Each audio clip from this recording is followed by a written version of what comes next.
Hello friends, எல்லோரும் எப்படி படிச்சுட்ருக்கீங்க? எப்படி உங்களுடைய ப்ரிப்பரேஷன்ஸ்லாம் போயிட்டுருக்கு? சென்னையில் வந்து இன்றைக்கி மழை பெய்ய ஆரம்பிச்சிச்சு. ஸோ பார்த்த உடனே ரொம்ப ஜாலியாகிடுச்சு. ரொம்ப வெயிலாக இருந்ததுனால கஷ்டமாக இருந்துச்சு. இன்றைக்கி வந்து கொஞ்சம் வெயிலெலாம் குறைஞ்சி அழகாக கிளைமேட் ரொம்பவே சூப்பராக இருந்துச்சு. இந்த வீக்கில் நான் ஜிஎஸ்சில் ஹிஸ்ட்ரி தான் படித்தேன். ஹிஸ்ட்ரி படித்து ரொம்ப நாள் ஆயிடுச்சு. ஸோ ஹிஸ்ட்ரி ரிவிஷன் பண்ண ஆரம்பித்தேன்.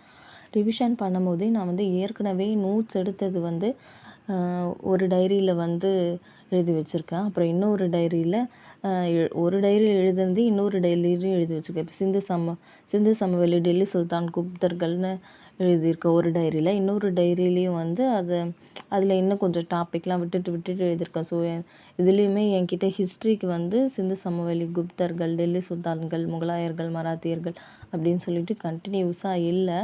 அங்கங்கே கொஞ்சம் அதுவும் வந்து டீட்டெயில்டு நோட்ஸாக இருக்குது, ஷார்ட் நோட்ஸாக இல்லை.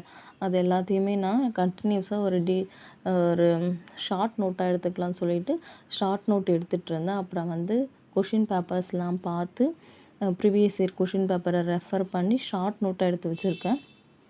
ஏன்னா வந்து நான் ஊருக்கு போகும்போது ஜிஎஸ்க்கு இந்த ஒரு நோட் வந்து கண்டிப்பாக எடுத்துகிட்டு போகணும். ஸோ லாஸ்ட் மினிட் ப்ரிப்பரேஷனுக்கு யூஸ்ஃபுல்லாக இருக்கும்னு சொல்லிட்டு ஜிஎஸ்சில் ஹிஸ்ட்ரிக்கு மட்டும் நோட்ஸ் எடுத்து இந்த வீக் ஃபுல்லாக ஹிஸ்ட்ரி படிச்சுட்டு இருந்தேன்.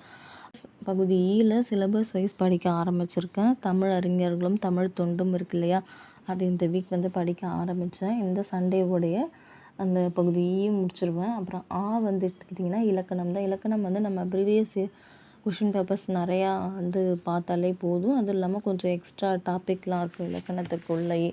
இந்த பொருள் கூறுக அதெல்லாமே இருக்கும். அதில் கொஞ்சம் தான் இருக்கும். அதுக்கப்புறம் பகுதி படிக்கணும்.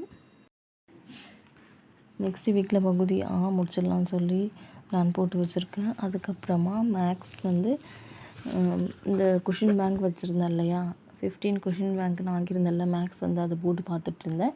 அதுக்கப்புறம் தமிழ், மேக்ஸ் ரெண்டுமே சேர்த்து ஒரு 3 கொஷின் பேப்பர் இந்த வீக் ஃபுல்லாக அந்த 3 கொஷின் பேப்பர் தான் பார்த்தேன். ஜிஎஸ்சில் இன்னும் டெஸ்ட்டு போடல. நெக்ஸ்ட் வீக் தான் வந்து ஜிஎஸ்சில் டெஸ்ட்டு போட ஆரம்பிக்கணும். ஸோ என்னோடய ப்ரிப்பரேஷன் ரொம்பவே ஃபாஸ்ட்டாக போயிட்டு, ஸோ நீங்களும் நோட்ஸ் எடுத்து படிச்சுட்டு இருந்தீங்கன்னா இப்போதைக்கு ஷார்ட் நோட்ஸாக மட்டும் எடுங்க. ரொம்ப டீட்டெயில்டு நோட்ஸாக எடுக்காதீங்க. எக்ஸாம் போகும்போது லைட்டாக ஒரு தடவை திருப்பி பார்க்குற மாதிரி இருக்கணும், அந்த மாதிரி நோட்ஸ் எடுங்க. டீட்டெயில்டு நோட்ஸ் எடுத்து டைம் வேஸ்ட் பண்ணாதீங்க. ரிவிஷன் வந்து ஸ்டார்ட் பண்ணுங்கள். சிலபஸ் வைஸ் ரிவிஷனும் ரொம்ப முக்கியம். ஏன்னா அப்போ தான் நம்ம வந்து எந்தெந்த டாபிக் விட்டுருக்கோன்னு சொல்லிட்டு நம்மளால் ஐடென்டிஃபை பண்ணி படிக்க முடியும். டெஸ்ட்டும் போட்டு பாருங்கள். டெஸ்ட்டு போட்டால் தான் நம்ம இலக்கணத்தில் என்ன மிஸ்டேக் பண்ணுறோன்னு பார்த்து அதை திருத்திக்க முடியும். ஸோ நெக்ஸ்ட் வீடியோவில் பார்க்கலாம். தேங்க்யூ.